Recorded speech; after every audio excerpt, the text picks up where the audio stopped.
Parang may nakaapak ng landmine ata. Palagitan! Hey!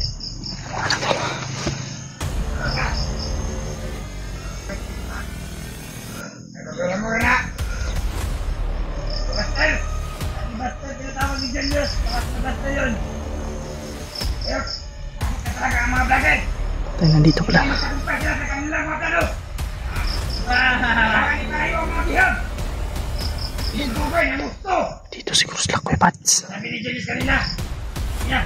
Yung mga kapukan! Daddy Bastel! Daddy Bastel! Sapa dito mga tol. Sapa ko.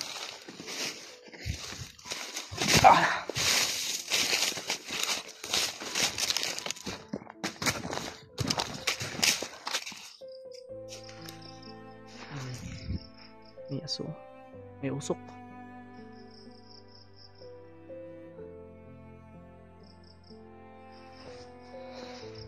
Dito naman tayo. May sigarilyo. Ano tayo ko dyan?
Nakarating mga tol. May sapa dito. Yun o.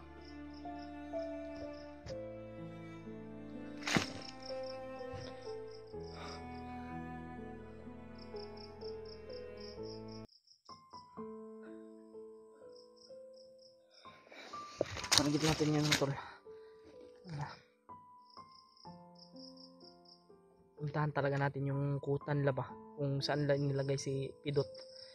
At yun, kung nalaman na natin mga tol, atras tayo at hahanapin natin yung mga kasama natin, sila Kuya Bads. Kasi alam naman natin po kung saan na yung lugar. Hanapin lang natin yung mga kasama natin.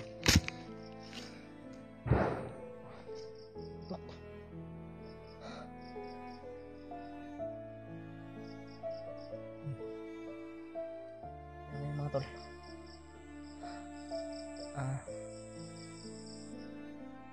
hanapin natin o i-confirm natin kung saan nila ilagay si Pidot, para kung sakaling makita natin sila Kuya Bads, alam na po natin kung saan nila ilagay si Pidot at sasabihin natin kay Kuya Bads.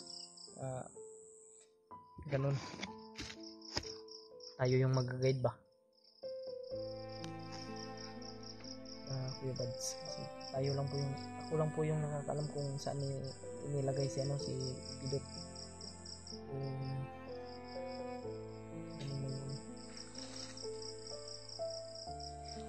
Kaya ngayon mga tol, dito muna tayo doon sa taas.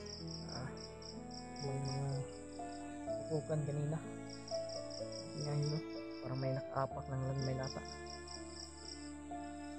May lakas ng putok.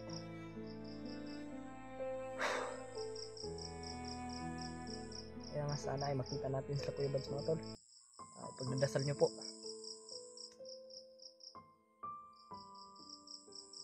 Siyempre unahin rin natin yung kalagayan ni Pidot.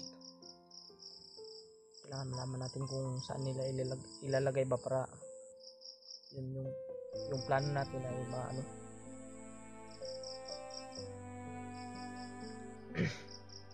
dito. Pero may nahabol na mga tol. Nakataka si Pidot.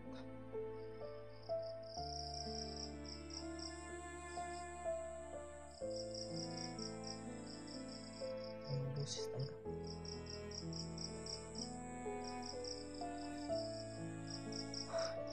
Yan, shoutout po sa mga kabayan natin dyan, lalo na sa mga nasa OFW. Maraming salamat sa inyong suporta, at lalo na po sa Luzon, Visayas at Mindanao. Maraming salamat po. Mag-ingat po kayo dyan sa Cebu, kasi yung mga natamaan ng lindol mga tol, kawawa talaga. Sobrang lakas ng lindol. Maraming nasalanta ng lindol na yun.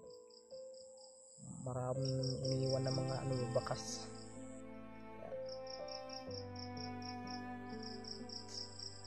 Talaga yung mga natamaan ng lindol ba.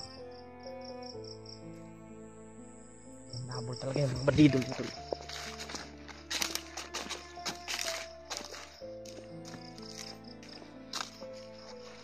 Yung mga apak ng ba, may mga bakas.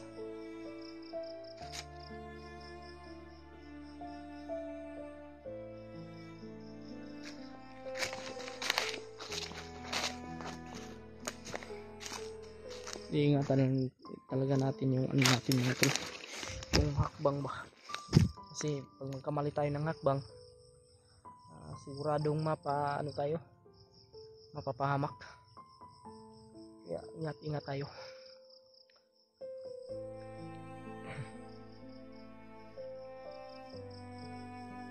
Sila Jandre rin kasi mga tol, at si Dib,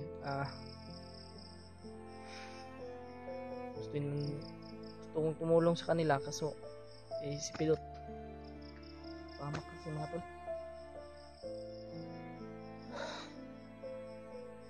Pasensya na po sa inyong lahat mga tol kung nauutal po ako, at patawad din po sa aking kasalanan, lalo na po yung marami kasi nagsabi sa akin mga tol na ganun yan. Kaya patawad po sa inyong lahat mga tol kung ganun man po yung ko, kasi sa ganung sitwasyon naman po talaga, lalo na sobrang dami po nila. Hindi ko po nakuha si Pidot, kaya ganun po yung nangyari. At si Pidot rin po mga tol, nanghihina na po, parang hindi napakain ba, binubugbog palagi nila.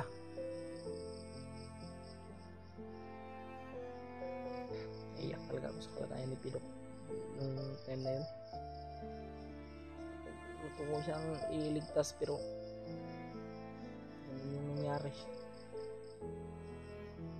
Pinutukan ako ng baril, kaya tumakbo lang ako.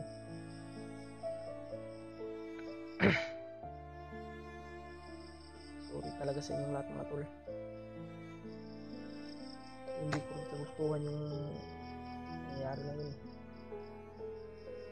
Humingi po ko ng tawad sa inyo. Sobrang sakit lang kasi mga tol, dahil may nagsabi sa atin anong klase daw yung isip ko. Kaya, tulad niya yung sabi ko mga tol, sa ganung sitwasyon, kahit kayo naman po yung nandito, talagang kayo ba, hindi na kayo makapag-isip ng maayos. Lahat ng yun mga tol ay humingi po ako ng tawad sa inyo. Pasensya po sa inyong lahat. Ganun man yung nangyari. Ulit ko po, patawad po sa inyong lahat. Lalo na po dun sa nag-comment po sa akin anong klase po yung isip ko, bakit daw ganun. Patawad po talaga mga tol. Ipagpatuloy lang natin.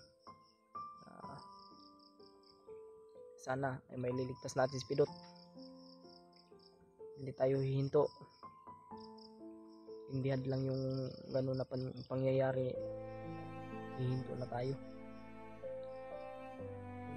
Hindi yun rason eh. Kaya patuloy lang tayo mga tol, gagawin natin yung best natin. alam kong may kakayanan pa tayo. Siyempre ang hinihingi ko lang po sa inyo ay dasal. Pagdasal din po natin si Pilot mga tol, lalong lalo na po yung ibang kasama natin.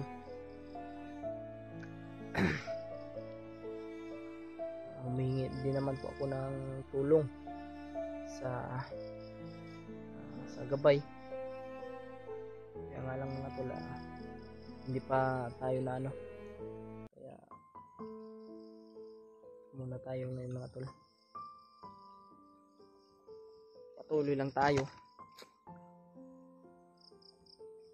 Sana nga ay sigurado ako na tutulong dito si Lolo Ambo sa atin. Hindi niya yan pababayaan si Pilot.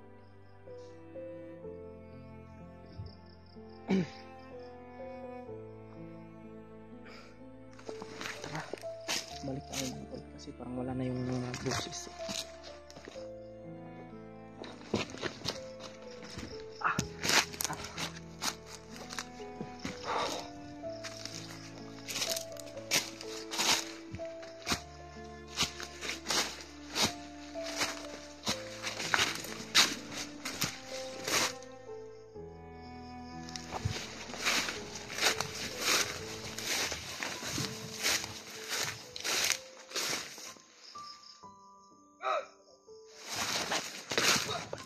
Bukan dito. Ako na tayo dito. Teka, may lumapa pala. May nakanapa ang atol.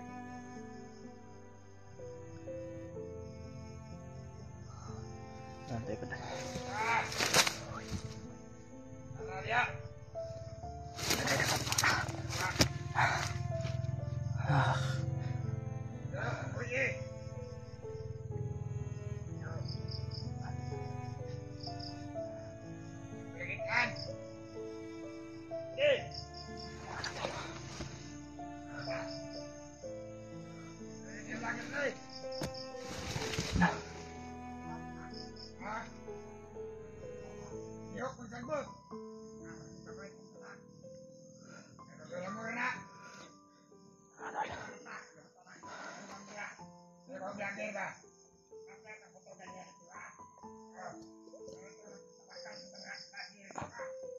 Tay, baka sila kumibads yun.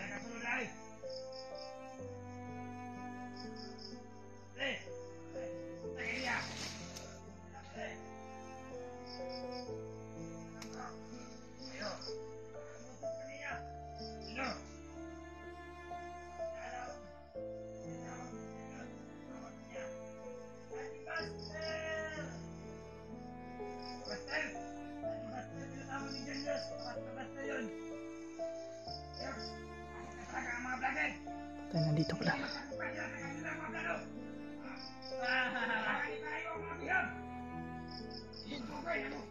Dito siguro sila kumibads.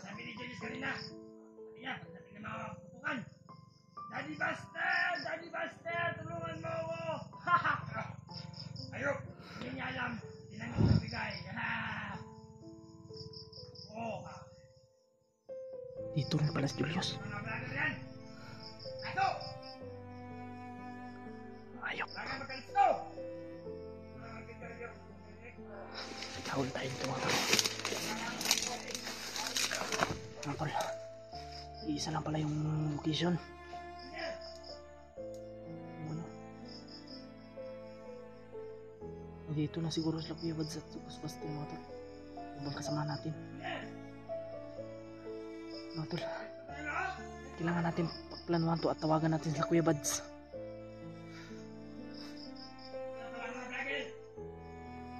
Ayop. Kailangan tinatawagan natin sila Kuya Bads mga tol at kontak natin.